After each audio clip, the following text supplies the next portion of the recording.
Hello friends, I'm George, the nice smelling gentleman. Welcome back to the channel guys, I hope that all of you are doing well. It's time for your daily dose of some fragrance content, and today's video is going to be about my first impressions on 4 new scents from the brand of Armaf, 4 brand new scents from Armaf, and one very interesting new release from the brand of Ard Al Zaafaran. Now, lately I've been mostly doing content about the brands of Lattafa, Fragrance World, Paris Corner and Arabiat Prestige, and some of you may thought that I have forgotten about the brand of Armaf, but I haven't. They've recently released quite a few new scents and I was really eager and interested to try some of them, and just a few days ago, 2 days ago, I actually got my hands on 4 of their brand new releases, and today I'm going to talk about them.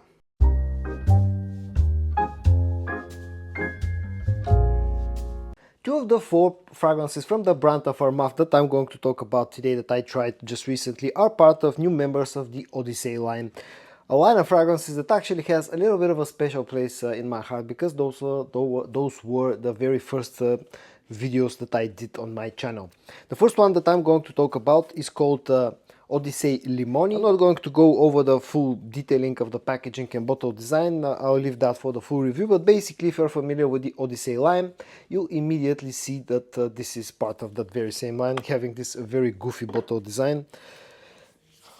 Show you the sprayer in action and then I'll talk about the scent itself. The sprayer is actually a little bit so-so, not the best one in the world. And the scent itself is very nice, very fresh fragrance. This one is very heavily inspired by Louis Vuitton's Afternoon Swim.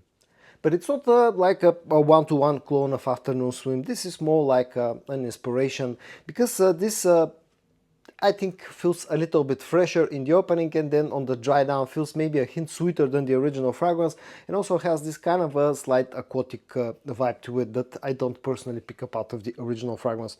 It's very refreshing, very bright opening. There's some mandarin, there's some orange, there's a very strong lemon note, and in fact this is the dominating note to my nose in the opening of this fragrance. And it just feels like a freshly squeezed lemonade. There's some ginger in here, as I said, there's a bit of an aquatic vibe out of it. Then when this, at least from my initial wearing, when this goes into its dry down, it becomes a little bit sweeter. There's some ambery sweetness starting to kick in on the dry down. Maybe some floral scent, also quite a bit of musk, especially on the late dry down. This becomes quite musky. It's a very nice, very zingy kind of fragrance, very refreshing, very light, very easy to wear, and will, in my opinion, work absolutely perfectly in warm weather, especially in the midst of summer. Now, performance-wise, as usual, keep in mind that these are brand new fragrances for my collection. I've given all of them, all of the Armafs, only one wearing, so I cannot talk much about performance. But as you would expect from something with this light and fresh scent profile, this is not the best performer in the world. In my first wearing, this gave me around about 6 hours of performance, which is alright, I think, given the price point and the fresh scent profile, with a decent projection in the first about 1 hour. The next one that I'm going to quickly talk about will be the one called Armaf Uniq Oud Forever. Now, when I saw this release from Armaf, I immediately searched around and I found it on the Fragrantica database, and I saw that people there compared this fragrance with Alexandria 2 from Xerjoff, which is an absolutely fantastic fragrance. I really love it a lot, and that got me interested in curious, and I really wanted to try Uniq Oud Forever. So when I found it online, a place where to buy it, I immediately pulled the trigger. And when I received it and tried it for the first time, I was initially quite disappointed because of one simple fact. This is not a clone of Alexandria 2 at all. Pretty much nothing to do with Alexandria. But then when I sniffed a little bit more the scent itself, it actually started reminding me of another very famous fragrance, and actually this turned out to be very similar to that one. First of all, let me show you the sprayer in action. This is probably, again, quite weak, just like the one from Limoni. And so this fragrance is spicy, it's slightly leathery, there's a bit of ambery sweetness, and there are a lot of ouds. I pick up maybe some cedar oud, and also I pick up a note of agar oud, with a hint of freshness as well. Now, this is nothing to do again with the scent of Alexandria 2. What this actually is cloning, and it's quite similar to, is Tom Ford's Oud Wood. It's like a fresher, like a slightly lighter, maybe a ever so slightly sweeter take on the original scent. Less challenging, if you can call the original challenging at all, because I don't find it to be that challenging. But because of that agar oud note, some people find the original one a little bit more challenging. Well, Armaf's take is even less challenging than the original one.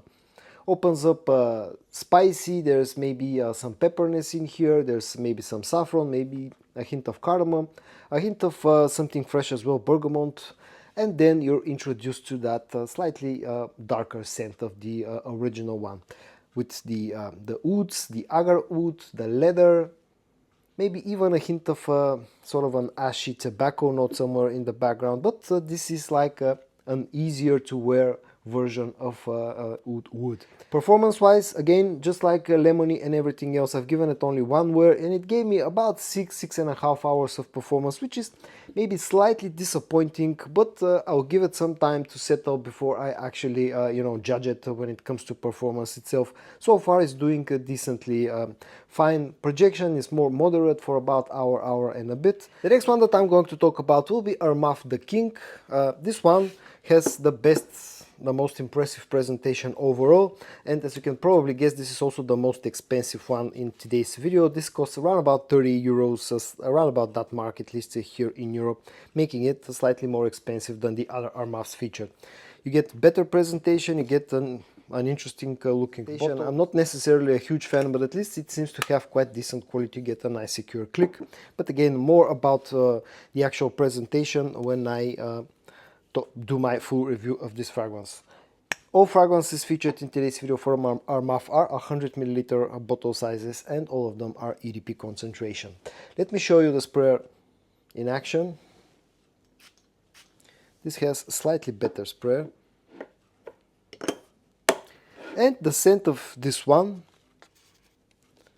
if you are familiar with the Scandal line from Jean-Paul Gaultier and you spray this one, you'll immediately get reminded of that original scent DNA. This smells very similar to Scandal, but this is not Scandal, the OG Scandal, the EDT or the EDP, the perfume version, whatever was the name of the first flanker that it got released. This actually smells very similar to Scandal Absolute, the latest flanker in that Scandal line. Basically what you get with this one is that you're pretty much get rid of the that freshness in the opening of the original fragrance from Jean-Paul Gaultier, the original Scandal and Mandarin Sky. You don't get any of that Mandarin freshness in the opening of this fragrance. This immediately after you spray this one, it's darker and it's just sweeter, more woody. Also, this has the note of chestnut, which adds more warmth, making it even more sort of a cold weather appropriate fragrance. Other than that, you get that gourmand sweetness, that caramel sweetness that is a signature for the original line and is a main note in Armaf the King as well. Maybe some fruity sweetness, you get a bit of spices, and you also get quite a lot of ambery sweetness on the dry down. All around, this actually smells very nice, and it's a very sort of a good inspiration of the original fragrance from Jean-Paul Gaultier. Performance wise, this is better than the first two. My initial wearing of this fragrance gave me about 7.5 to 8 hours of performance. This also tends to project a lot better than the first two. And again, it's a little bit more expensive, but I think you get slightly higher quality and definitely better performance with Armaf the King.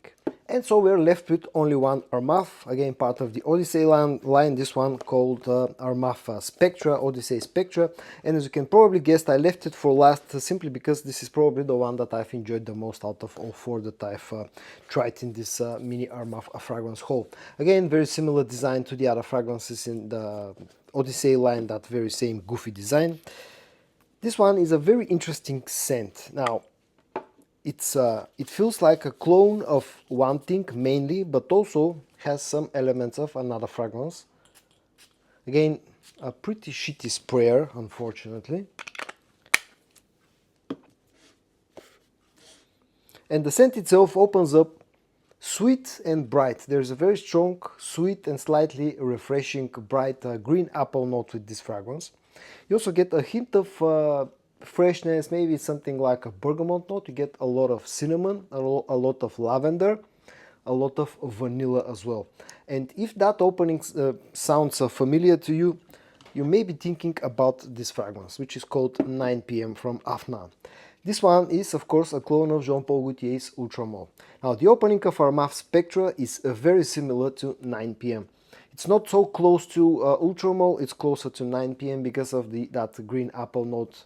But the way that this differs compared to 9 p.m. is the fact that this has more cinnamon in the opening. In fact, quite a strong cinnamon note in the opening, which is probably the dominating note.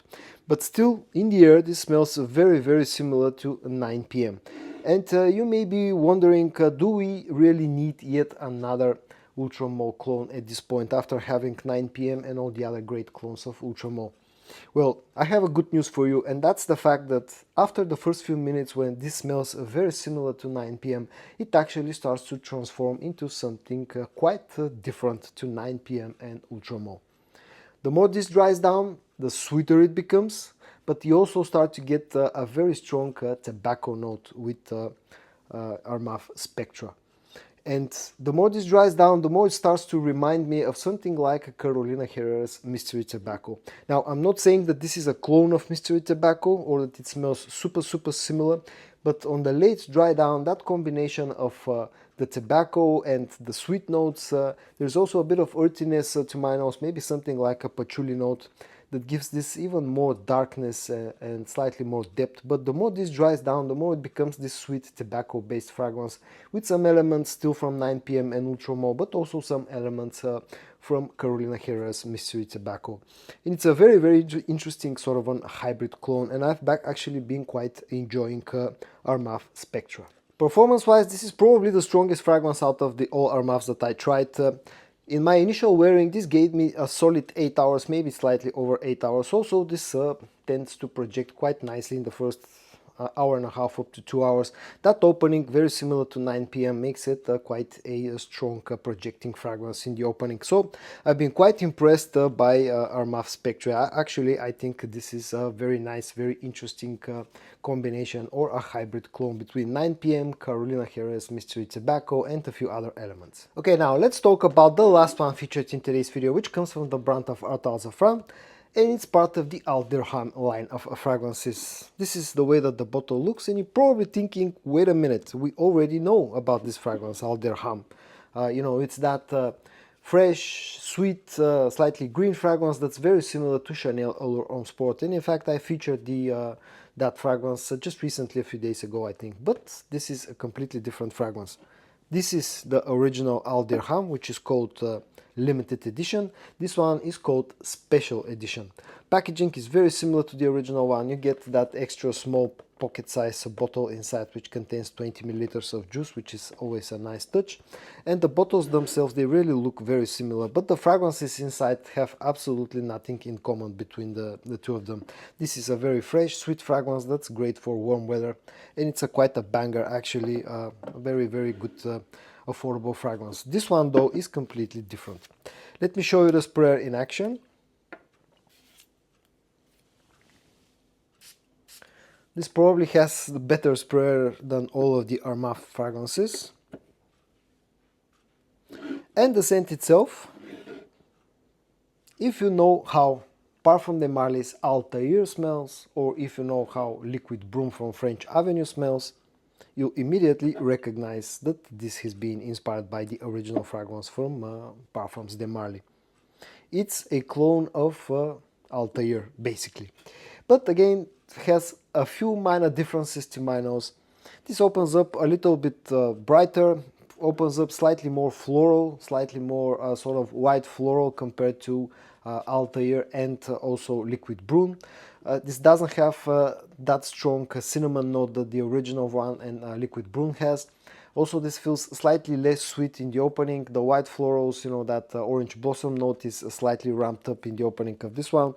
And this also feels a little bit more spicy, but again, the cinnamon note is slightly toned down. What I pick up out of this one is slight pepperiness and maybe something, I don't know, something like a nutmeg note in the opening of this one. It's not super strong, it's not super spicy, actually it's quite pleasant and easy opening. But that's what I pick up in the opening of this fragrance. Also, there's a hint of alcohol blast, but that goes away very quickly. When this goes into its dry down, it actually starts to become closer and closer to Altair. On the dry down, of course, you're getting a lot of vanillic sweetness, you're getting still quite a lot of that cinnamon, you're getting some ouds, you're also getting quite a bit of ambroxan. And the dry down actually smells very similar to Altair itself. It's a very interesting take on the Altair scent profile. Performance wise, again, keep in mind that this is brand new bottle for my collection. I've had it for a few days actually, and I've given it a few wears, and what I've already noticed is that every next wear actually gives me a little bit better performance, and I've given it, I think, 3 wears so far. And on the third one, this actually gave me about 8 hours of performance, which is quite decent, because this is also the cheapest clone of Altair that I have in my collection. I paid about 30 euros to get it from Nutino's website, and it makes it almost half the price of Latafas Nature 2 and Liquid Brune. And at that price point, I think it's a pretty decent take at Altair's scent profile. And so guys, in today's video I shared with you my initial impressions on 5 brand new bangers for my collection from Armaf and Ard Al Zaafaran. I hope that you found this video interesting to watch. If you did, give it a like, and I also hope that you're going to join me tomorrow for your daily dose of some fragrance content. And until then, stay safe and bye bye.